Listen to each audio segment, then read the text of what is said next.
नासदाति no सदाति तदानीं नासिद्रजो no Vyoma परो यत् किमावरीवः कुह कस्य शर्मन्नं वा किमासीत् गहनं गभीरं न मृत्युरासीत्।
बालपणातल्या सर्वात जुन्या आठवणींमध्ये आहेत रामायण आणि महाभारत, जे माझ्या आई आणि घरच्या मोठ्या बायका मला ऐकवत असत. या कथांमध्ये बहादुरीचे किस्से पण होते, शिवाय जादू पण होती. मग घरचे लोक मला रामलीला दाखवायला पण नेत असत, जिथे हजारो दर्शक जमा व्हायचे. ही रामलीला जास्त छान नसे होत तशी, याने कुठला फरक पण नव्हता पडत अहो, कारण कथा तर सर्वच जाणायचे. रामायण आणि महाभारत दोन्ही पण हिंद आर्यांच्या प्रारंभीच्या लोकांशी जोडली गेलेली आहेत. हा किस्सा आहे त्यांच्या आपसातील लढाया व दुसऱ्यांवर विजयाचा, त्यांच्या पसरण्याचा आणि मजबूत होण्याचा. आणि हे ग्रंथ खूप पुढे मग लिहिले गेलेत. अहो, जगामध्ये असे ग्रंथ पण कमी आहे ज्यांनी पूर्ण सामान्य जनतेच्या काळीज आणि मनावर शतकानुशतके इतका गहन टाकला असेल प्रभाव. या प्राचीन गाथा हिंदुस्थानी जनतेच्या जीवनाचं एक अंग आहे. या त्यावेळच्या खास हिंदुस्थानी शैलीचा नमुना आहे, जिथे सगळ्याच लोकांसाठी थोडं थोडं हे मिळतंच. आता तो विद्वान असो किंवा मग गाववाला. या कथांमधून आपल्याला हे समजण्यामध्ये मदत मिळते की जातींमध्ये आणि वर्णांमध्ये विभाज्य असा जुना हिंदुस्थानी समाज कशा तऱ्हेने एकाच सूत्रामध्ये बंदिस्त राहिला, शिवाय वीरता आणि मर्यादेचा नैतिक आधार कसा कायम राहिला.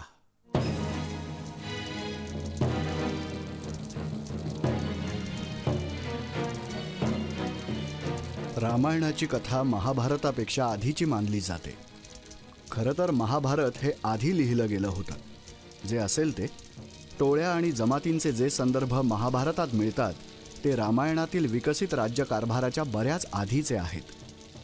जर महाभारताचं कुरुक्षेत्र युद्ध यथार्थ होतं तर जुन्या वंशावळीचा हिशोब करून ही लढाई इसवी सनाच्या 850 वर्षांपूर्वी झाली असावी. पुरूंची एक शाखा असलेल्या जुन्या वैदिक जातीनं हस्तिनापूर वसवलं. पुरूंचे संबंधित पांडवांनी नंतर खांडवप्रस्थ जंगल जाळून इंद्रप्रस्थाची स्थापना केली, जे बहुतेक दिल्लीच्या जुन्या किल्ल्याच्या जवळपास असावं. इसवी सनाच्या 200 वर्षांपूर्वीपासून 400 इसवी सनापर्यंत महाभारतावर 3 संशोधनं झालीत. प्रथम 9000 श्लोकांचं संस्करण, ज्याला जय म्हटलं जातं, मग 24,000 श्लोकांची आवृत्ती भारत आणि अंतिम 1,00,000 श्लोकांचं महाभारत. यांच्याबरोबरच भारतात आणि भारताच्या बाहेरही महाभारतावर अनेक रचना आधारित केल्या गेल्या. चित्रांमध्ये, गाण्यांमध्ये, नाटकांमध्ये, चित्रपटांमध्ये आणि अनेक लोकशैलींमध्येही. मध्य प्रदेशातील पंडवानी ह्या लोककला शैलीच्या एक सुप्रसिद्ध कलाकार आहेत तीजनबाई.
महाभारताच्या कथानकात ज्या समाजाचं वर्णन आहे ते गुप्त काळातल्या विकसित समाजाच्या जास्त जवळ आहे. तरीही उत्तर वैदिक कालीन जमातींची अवस्था पण कुठे कुठे दिसत असते. महाभारतातील एक महत्त्वपूर्ण घटना आहे शकुनीनं युधिष्ठिराला दिलेलं जुगाराचं आव्हान. हा जुगाराचा द्यूत खेळ वैदिक काळाची निशाणी आहे, जेव्हा खेळात बाजी मारल्यानं वाटप व्हायचं आणि हा जुगार खेळणं राज्याभिषेकाचा एक विधी होता. खरं तर हा द्यूताचा खेळ एक सामाजिक क्रीडा होती. युधिष्ठिर त्याला नकार देऊ शकत नव्हता. पण एकाच्या वतीने कोणी दुसऱ्याने खेळणं हे उचित नाहीये.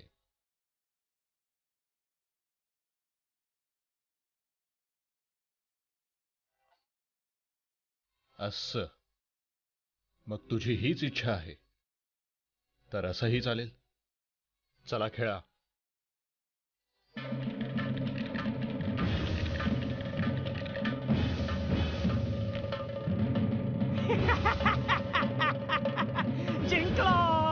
जिंकलो. हा डाव मी जिंकलो. शकुनी, धिक्कार आहे तुमचा. लबाडी केली गेली खेळात.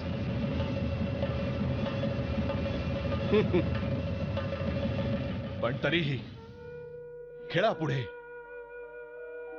मी माझं सगळं जड जवाहीर डावावर लावतो.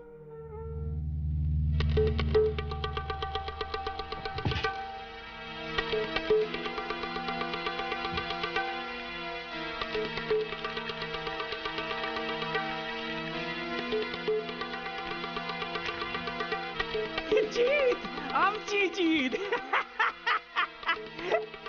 आता बोल, काय लावणार डावावर आता? मी ब्राह्मण आणि त्यांची संपत्ती सोडून माझी नगरी, राज्य, भूमी आणि प्रजेला डावावर लावतो.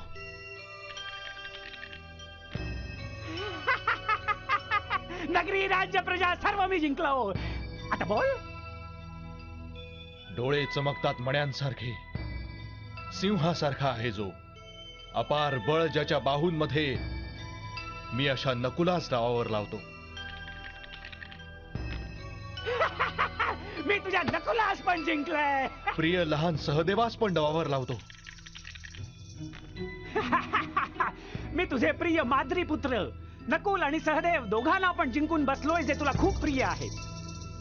आता अर्जुन आणि भीम यांच्याविषयी काय विचार आहे? मी मागे नाही हटणार मुळी सुद्धा. भीम आणि अर्जुन पण लागले डावावर.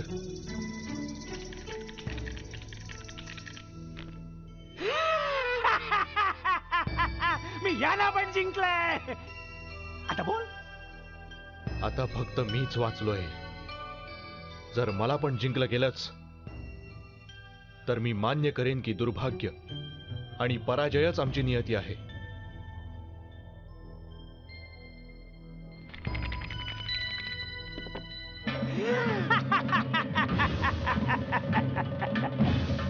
डावावर लावण्यास केवळ एकच आता राहिलंय, जिला जिंकलं नाही गेलंय.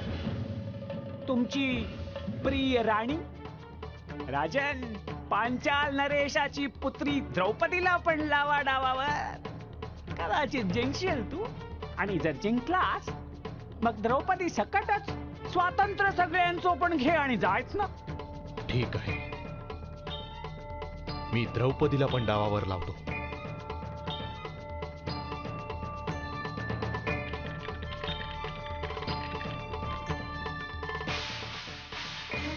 जीत झाली, आमची जीत झाली. आणि तू हरलास द्रौपदीला.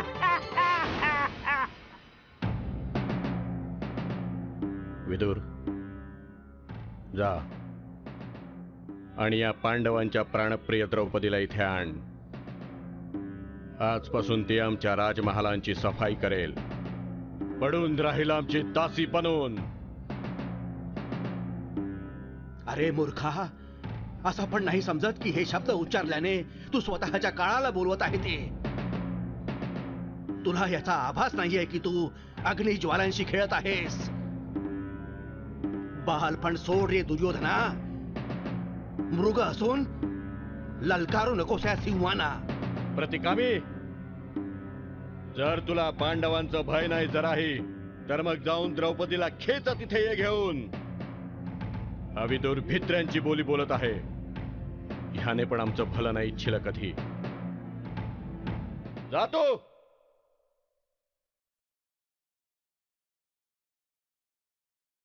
आर्य द्रौपदी, दुर्योधनाचा आदेश आहे की मी तुम्हाला सभेमध्ये का? माझे स्वामी असताना दुर्योधन कोण आहे मला सभेमध्ये बोलवणारा? फाशांच्या खेळामध्ये युधिष्ठिर तुम्हाला हरवून बसले. जा आणि जाऊन विचार त्या जुगाऱ्याला की तो खेळात आधी स्वतःला हरलाय की मला.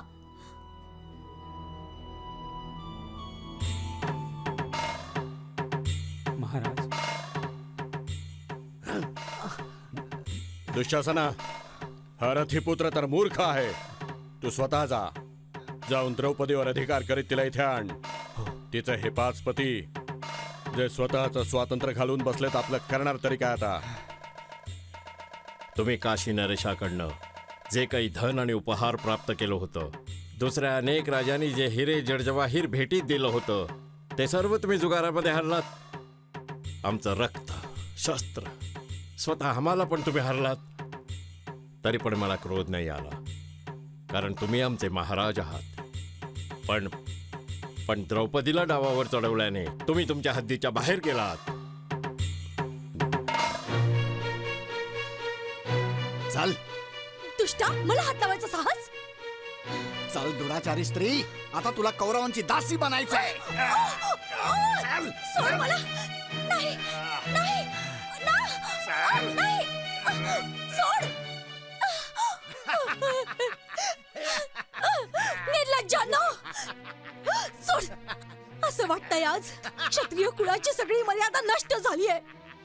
सदाचाराची बंधनं तुटत आहेत आणि ही सभा मूक राहून बघते. अरे राजानो आणि लोकांनो, माझं पण ऐका तुम्ही. युद्धाच्या मैदानामध्ये जर ह्या पापी, अधर्मी, दुष्ट दुःशासनाची छाती चिरून मी त्याचं रक्त नाही प्यालो, तर स्वर्गामध्ये माझ्या पूर्वजांच्या चरणी मला स्थान नाही मिळणार. स्वयंवरामध्ये आलेल्या सर्व राजांनी मला प्रथमच पाहिलं होतं. मग पुढे मी कधी पण लोकांच्या समोर नाही आले. आणि आज मला बलपूर्वक खेचत सभेमध्ये आणलं गेलंय. ही निश्चितच एक भयानक अशी वेळ आहे, जेव्हा आज कौरवांनी आपल्याच कुलवधूला या यातना पोचवल्यात. आणि हो कौरवांनो, जरा हे सांगा बघू की युधिष्ठिरांची पत्नी, राजकुळामधला जिचा जन्म, आज मी तुमची दासी बनावा? नाही, तुमचा हा निर्णय मला स्वीकार नाहीये. अर्जुन, भीम, नकुल, सहदेव तर तुमच्या अधीन आहेत. का हो धर्मराज? द्रौपदीच्या प्रश्नाचं तुम्हीच उत्तर द्या की ती आमची दासी आहे की नाही.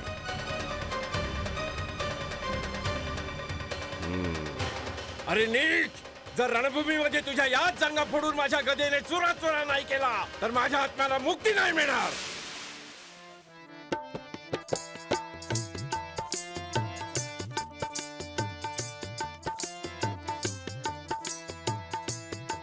द्रौपदीने एक प्रश्न विचारला होता की जुगारात स्वतः हरल्यावर युधिष्ठिर द्रौपदीला दाव्यावर लावू शकत होता.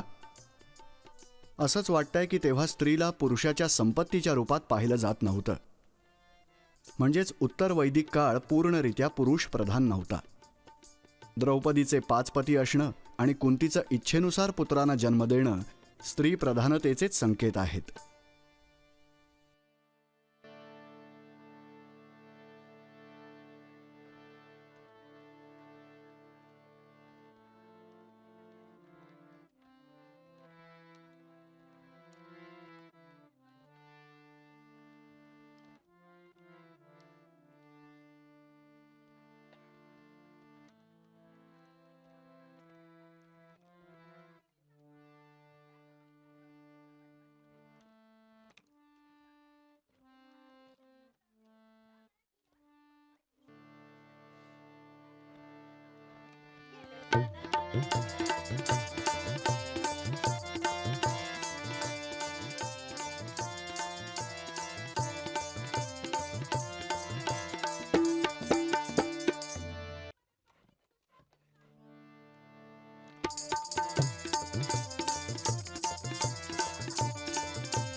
मग पांडवांना हद्दपार व्हावं लागलं आणि कौरवांनी त्यांच्या भूमीवर अधिकार मिळवला. महाभारतात अनेक स्थानी ज्या काळाविषयी बोललं जातं तो सत्तेचं केंद्रीकरण आणि साम्राज्यांच्या स्थापनेच्या अगदी आधीचा आहे. भूमीला संपत्ती समजणं आणि तिच्यावर अधिकार सांगणं ह्याच काळात सुरू झालं. पण ह्याच्या आधीच्या लढाया जनावरांच्या मालकीसाठी होत असत.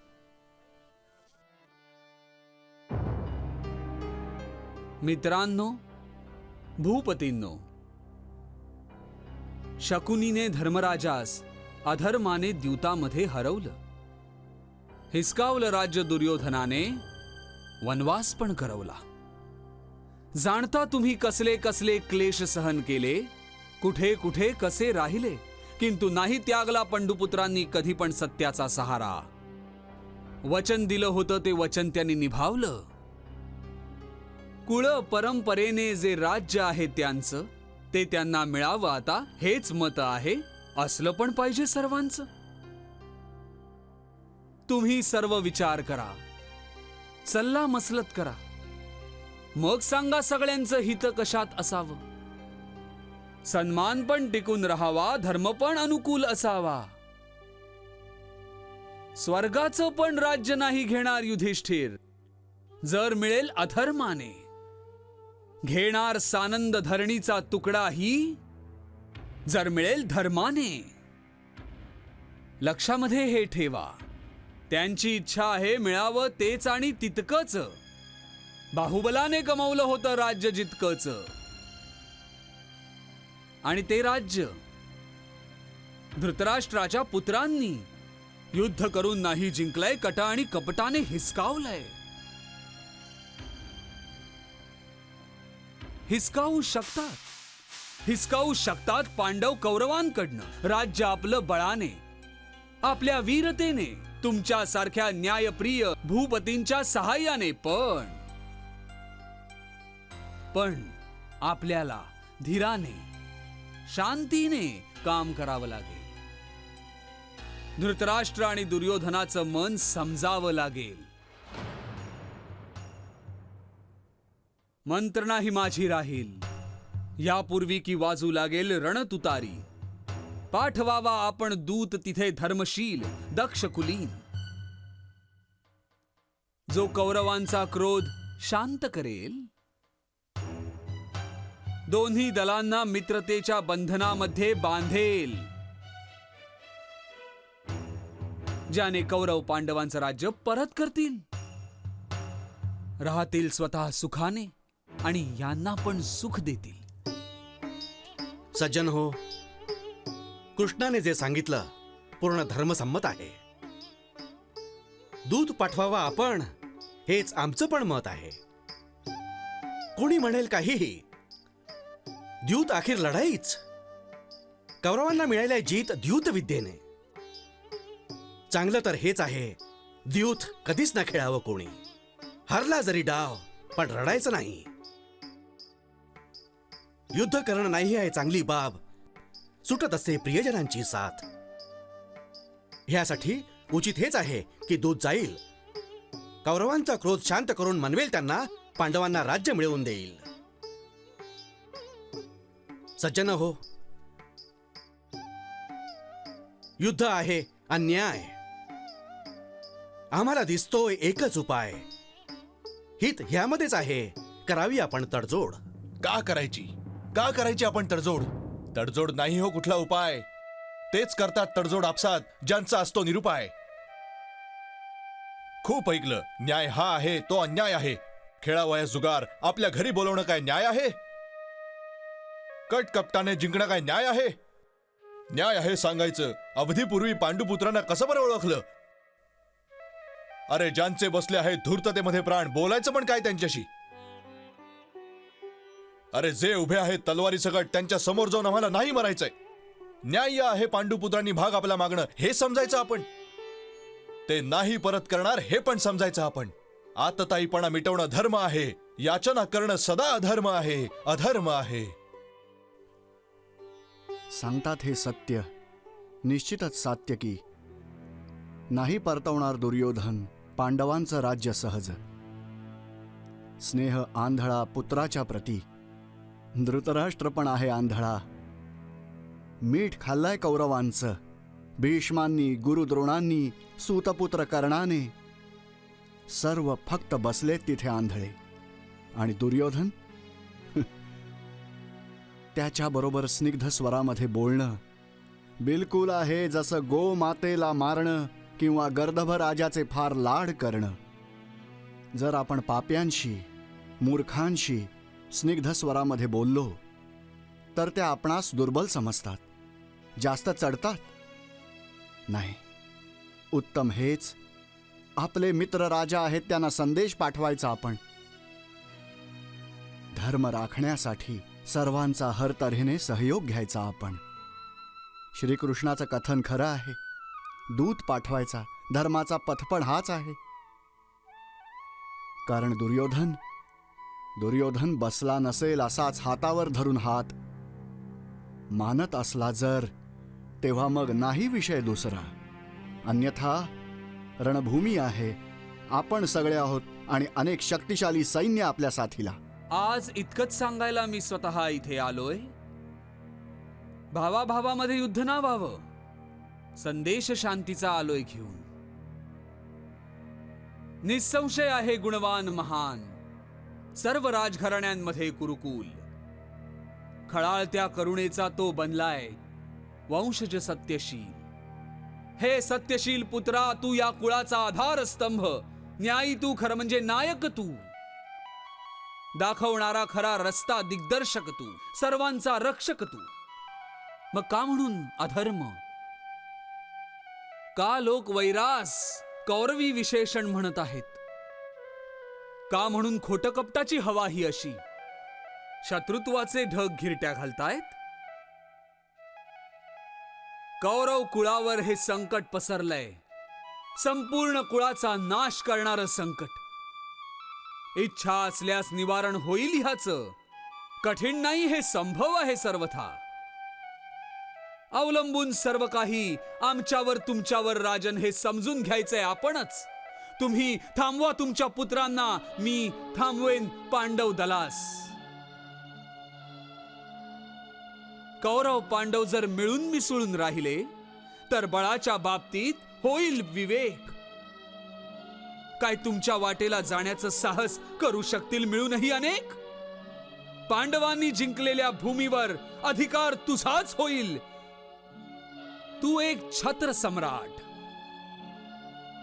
सांगा, याहून मोठं सुख ते काय असेल?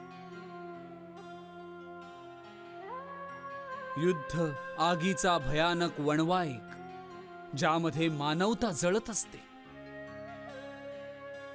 वृक्षांविषयी बोलेल कोण? त्यांची मुळं पण कोळसा बनत असतात. आहे युद्ध मरणाचं नाव, अन्य काय मरण लाभदायक होणार? मरतील त्या समरामध्ये कौरव किंवा पांडव, कुणाचं हित होईल?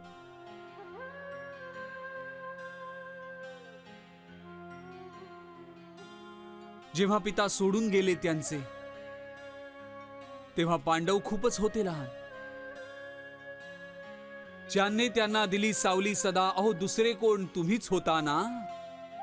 चालायला शिकले बोट पकडून कुणाचं तात, तुमचंच बोट ना ते. ज्यांच्या अंगा खांद्यावरही खेळलेत ते, अहो ते एक पिताच होते ना. पांडव नाही आजपर्यंत विसरले हे. याचसाठी अट पूर्ण करून परतले 13 वर्षानंतर वनातनं, ही आशा ठेवत की परत करावं त्यांचं राज्य तुम्ही.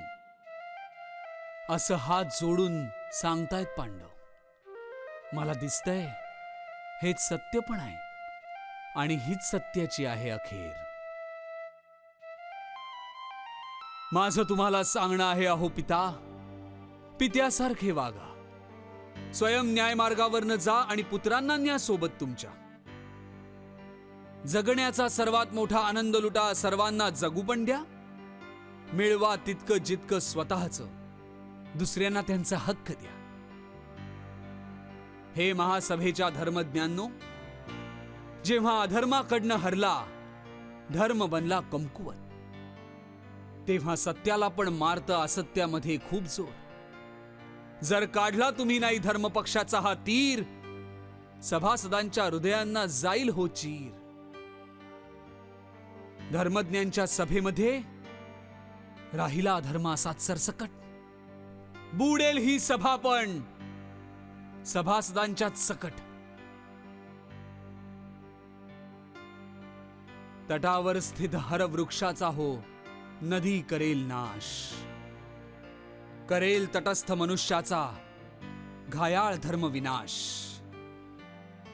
सेवा असो किंवा युद्ध, पांडव आहेत तय्यार. राजन, आता तुम्हीच सांगा बघू, याच्यावर करून विचार. कृष्णाचं ऐक, तू ऐक. मान बघू दुर्योधन, सोडून दे वृथा क्रोध, कर तू हित संपादन. धनलक्ष्मी आहे चंचल, टेकत असते तेव्हा जेव्हा धर्म असतो अविचल. जिथे अधर्म तिथे अहंकार, हिंसा जिथे वाहत खूप रक्त तिथे. नको करूस लोभ, लोभ आहे विनाशी, विध्वंस सदासाठीच रे कुलनाशी. जर नाही तू मानलंस तर नष्ट तू होशील, कुलघाती घेशील म्हणून. पूर्वजांचं संचित तू जलासारखं वाहून टाकशील. नाही, मान आज्ञा पित्याची तू आज, ठेव पुत्रा मातेच्या दुधाची लाज.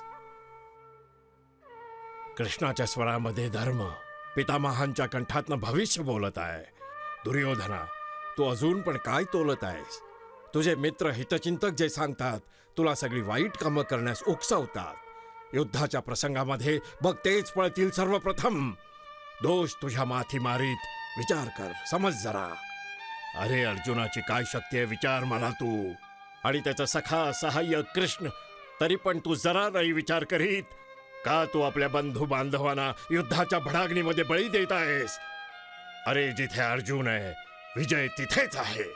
आणि जर श्रीकृष्ण पण आहे तर विजयच विजय आहे.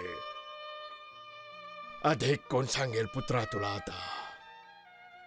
कर तू जे तुला उचित वाटेल विचारांच्या दृष्टीने. दुःख नाही दुर्योधना, आम्हास तुझ्यासाठी वाटत रे.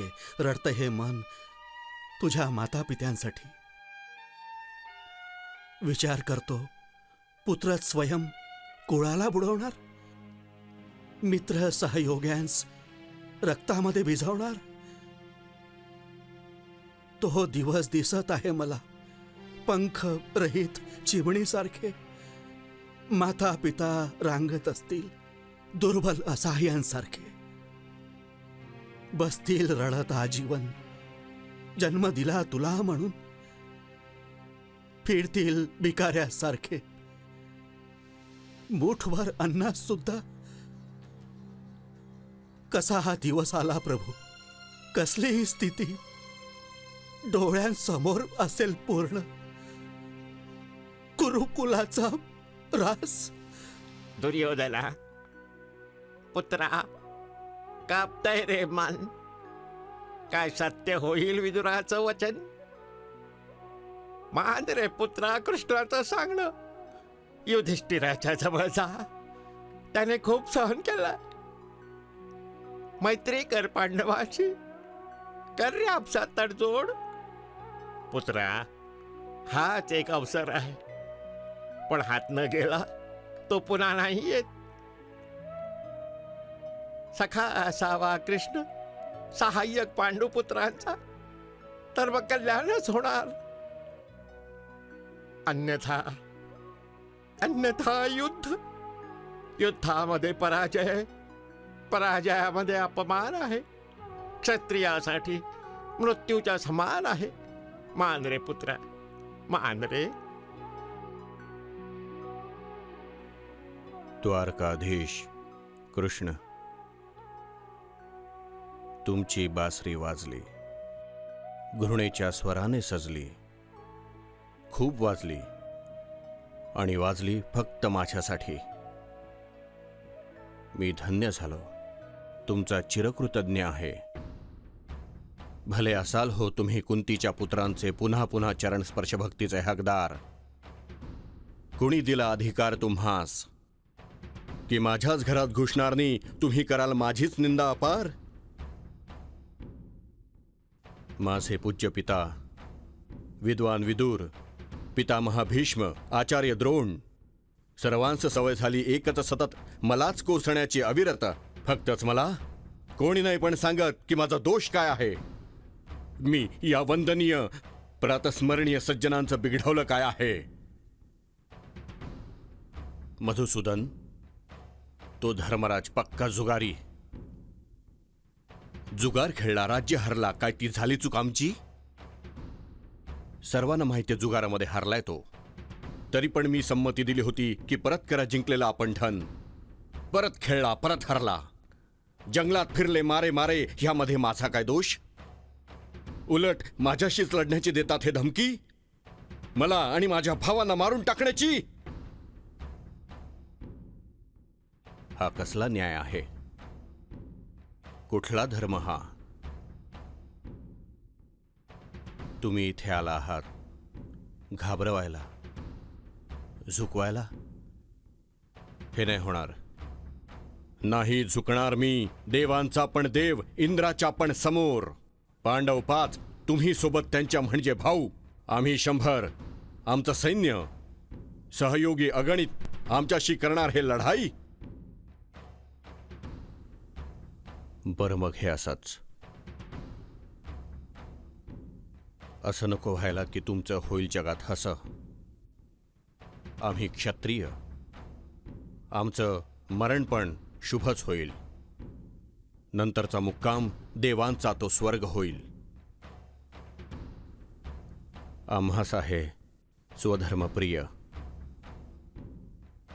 रणशय्येवर झोपणं, किंतु नाही केव्हाच शत्रूच्या दहशतीने शिर झुकवणं. अशा वीर मरणासाठी का हो रडायचं कुणी? मरणाच्या भीतीने जगायचं कसं कोणी? सांगितलं होतं मातंग मुनीने, पुरुषाने राहायचं ताठ, केव्हाच नाही झुकायचं. मोडला जरी भलेही नाही त्याने वाकायचं. असाच राहिलोय मी, नंतर पण असाच राहीन पुढे. क्षत्रियासारखा जगलोय आणि क्षत्रियासारखा मरेन पण मी. हाच धर्म जाणतो मी. धर्माच्या पुढे काही मुळीच नाही मानत मी. जिवंत आहे जोपर्यंत राज्यांश नाही मिळणार. वचन दिलं होतं वृद्ध पित्याने माझ्या बालपणामध्ये, माझ्या मात्र नकळत ते. अज्ञानवश की त्याने दिलं असावं घाबरून, पिता जाणे. पण केशव, आज मी जीवित आहे, बाहुबलयुक्त सुद्धा. नाही, पांडवांना मुळीच पुन्हा राज्य नाही मिळणार. थोडं पण नाही, जितकं सुईच्या टोकावर सामावेल.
भगवद्गीता महाभारताचाच एक हिस्सा आहे.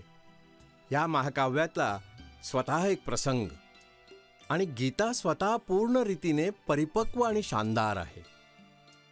यामध्ये फक्त 700 श्लोक आहेत, पण हा कुठल्याही जागतिक भाषेमधला सर्वात खूप सुंदर, सर्वात गहन तत्वग्रंथ आहे. इतक्या शतकांनंतर पण हा उलटपूरक ठरून तितकाच प्रसिद्ध पण आहे. जगातलं तत्व, अध्यात्म, विचारांचे सगळे रस्ते याच्याशी जोडले जातात, ते शिकतातही. हे वर्णन आहे एका नाजूक अवस्थेचं, राजनैतिक आणि सामाजिक संकटांचं, आणि या सर्वात पुढे जात माणसाच्या आत्म्यामध्ये होत असलेल्या उलथापालथींचं, आतमधल्या युद्धाचं. हे कृष्णा, माझ्याच बांधवांना युद्धाची इच्छा घेऊन सिद्ध असलेले बघून माझे हात पाय गळून गेलेत. तोंड सुकलंय, शरीराला कंप सुटलाय, अंगावर काटा उभा राहिलाय. गांडीव धनुष्य हातातनं सटकायला लागलाय. सकळ त्वचा जळत चाललीय. मी अटळ उभा राहण्यामध्ये पण असमर्थ बनलोय. मन भ्रमित होत आहे. वाईट लक्षणं दिसायला लागली. हे केशवा,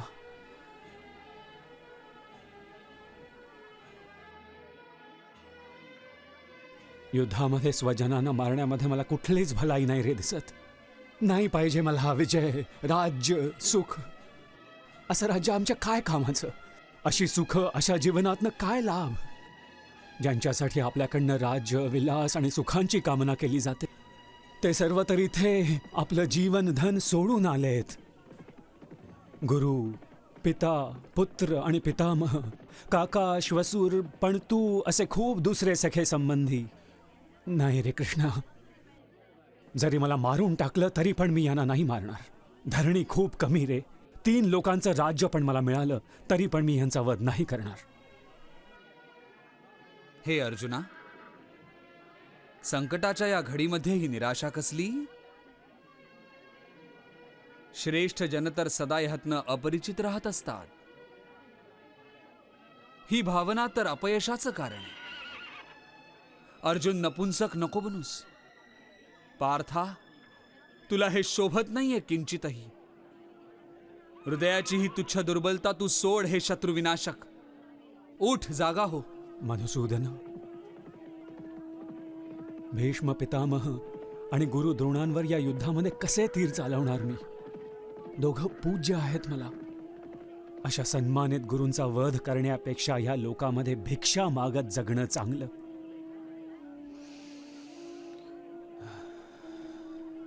भित्रा असल्याच्या दोषामध्ये बुडून गेलोय मी. मन मेलंय माझं. कर्तव्याच्या रस्त्यातनं भरकटलोय मी. यासाठीच विनवतोय हे कृष्णा, मला असा उपाय सांगावा जो निश्चितच कल्याणकारी असावा. मी तुझा शिष्य शरण आलोय तुला. मला मार्ग दाखवावा.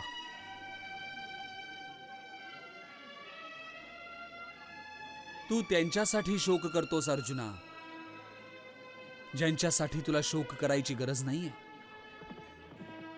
शिवाय मग बुद्धिमत्तेविषयी बोलतोस? अर्जुन, बुद्धिमान केव्हाच मृतलोक किंवा जीवित लोकांसाठी शोक नाही करत. असा कुठलाच काळ नाही गेला होऊन ज्यामध्ये मी नसेल राहिलो, किंवा तू राहिला नसावास, हे राजपुरुष राहिले नसावेत.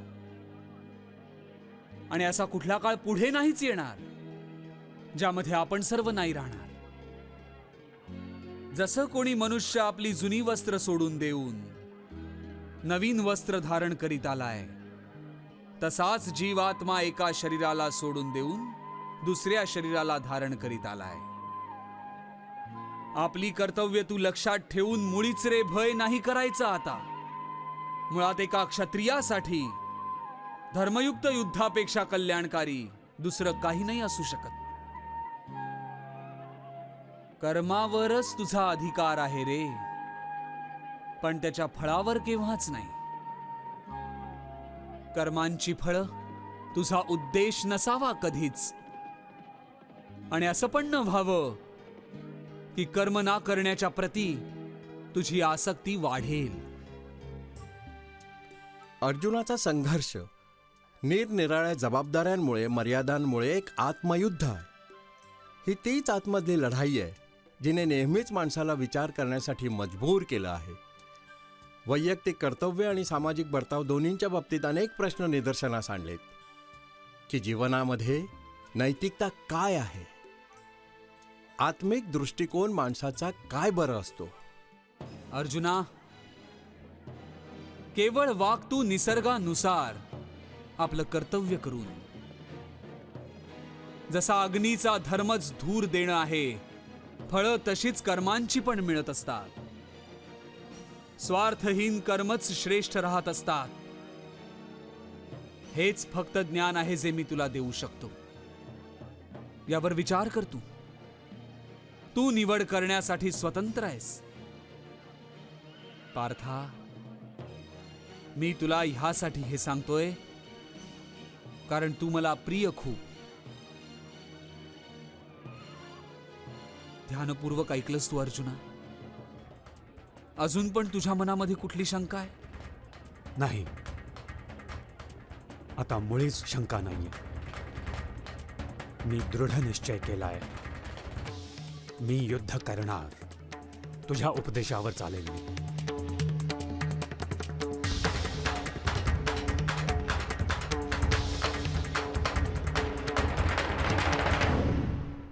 हिरण्यगर्भात् समवर्तताग्रे भूतस्य जातः पतिरेक आसीत् सदाधार पृथिवीं व्यामुते मां कस्मै देवाय हविषा विधेम.